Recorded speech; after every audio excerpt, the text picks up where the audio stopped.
Are you thinking about giving up? Like you're tired of family court, you're tired of the gameplay, right? You're just thinking about giving up. I had a follower today message me, and that's what they said.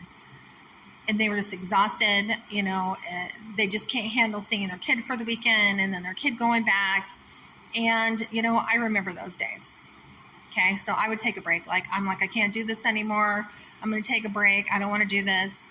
And then probably like 2 weeks later, I would hear mother's story. She'd have my judge. It'd be horrific. And I'm jumping back in and I'm like ready to go.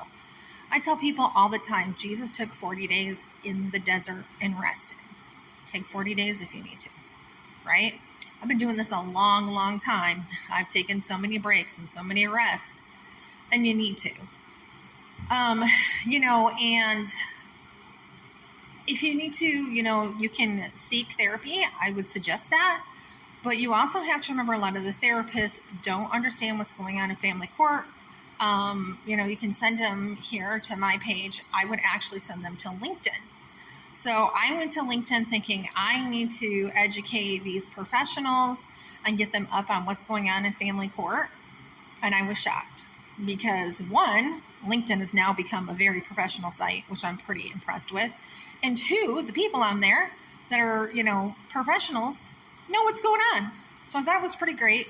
Didn't really know some of the stuff that I know. Most people don't. So, I put that stuff on there for them.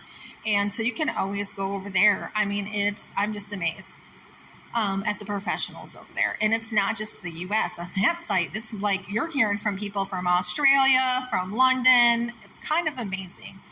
But anyways, and I was like, I wrote an ebook on how to survive the family court torture. And I'm like, I know we go on TikTok and we make videos and we do fun things and blah, blah, blah, blah, blah. But are people not really taking it serious? Because I'm like, did somebody just message me oh, I need help, or, I'm just tired of doing this? Go and look at the content.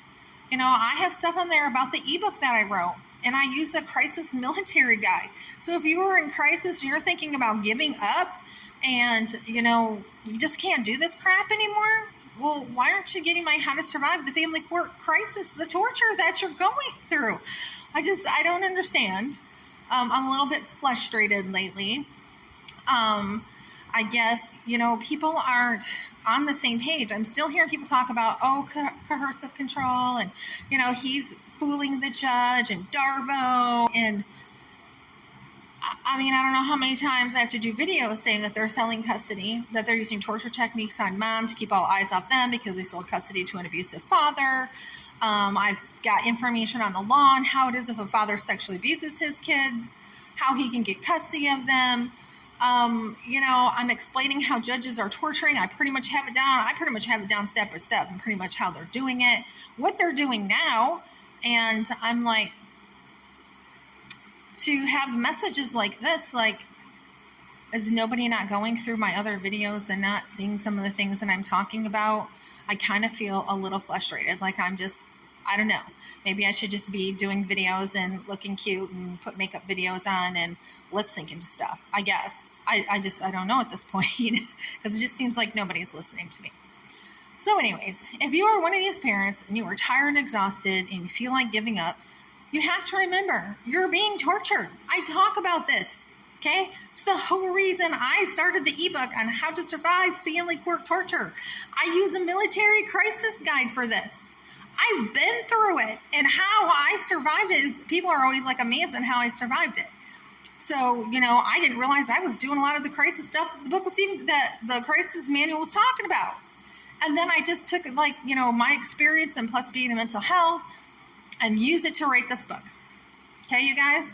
So check it out. If you're tired, you're exhausted, you're being tortured. And you need to understand how to handle that. Okay, and whenever I write, I try to make it simple. I try to make it as short and sweet as I can. I try to keep it to the facts if I can. And just, so that you're getting it and you're understanding it. I've had people say to me in conversations, I have learned so much from you in such a little bit amount of time. That's what I try to do in my books. I try to give you as much information I can in the smallest amount, find new amount that I can. And I also try and use language that everybody will understand.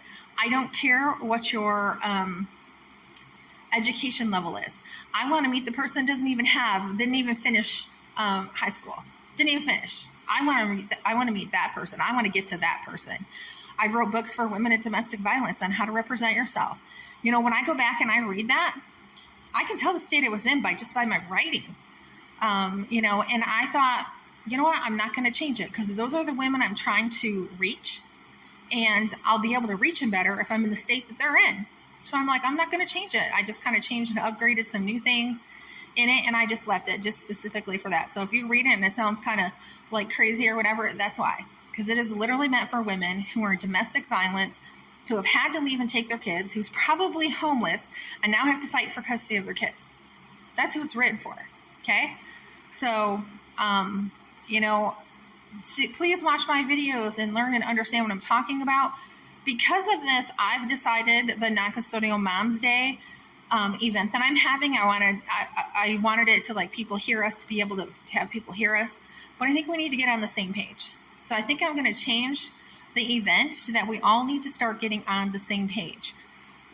And what I don't understand is we're all talking about the corruption. We're all talking about how corrupt they are. Do you not think they're selling custody? Like, I don't get it. Do you not think that? I mean, of course, he's not going to tell you because everybody can go to jail. But, like, you know, I don't know. Like, we know they're corrupt. They're doing illegal stuff. So you don't think they're selling custody of kids? So if you're talking about Darvo, and you know that they're selling custody of kids, blows Darvo out of the water. If you're talking about coercive control, right? And you know they sold custody of the kids, you know he's not controlling. As a matter of fact, I talk about the torture, and that's part of the torture, is allowing to keep doing the things to you that he's doing. He's not controlling a judge. He's not coercive control. He's not faking the judge out. The judge already knows. Shit, the people who sold him custody is probably telling him what to do. Go in, fake cry, say this, do that, right? And he's doing all the things that they're telling him to do because they